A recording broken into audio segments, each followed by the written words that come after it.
right, so this is something we all have to do together. Let's get to the big board and just stress conservation of energy. Between now and 8, 9 o'clock, the mayor even mentioned 10 p.m.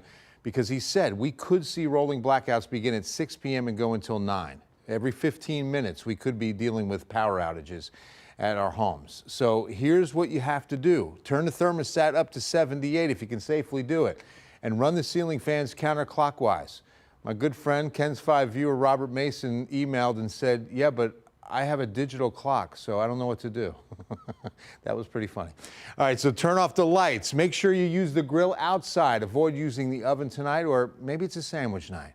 All right, to the tropics. You know, we had 2 tropical systems make U.S. landfall this week. Of course, Harold, right here in Texas. I want to update you on Franklin, Gert, and Emily, all 3 of which are going to stay out in the Atlantic and probably not even make landfall. But we've got 3 other systems that we're watching, 50-50 on the 2 that are in the central Atlantic, which both look to stay in the central Atlantic.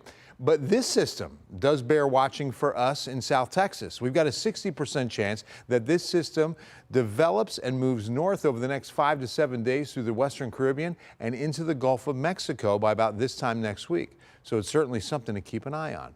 To San Antonio International, it is just so brown. I mean, this tells the story, doesn't it?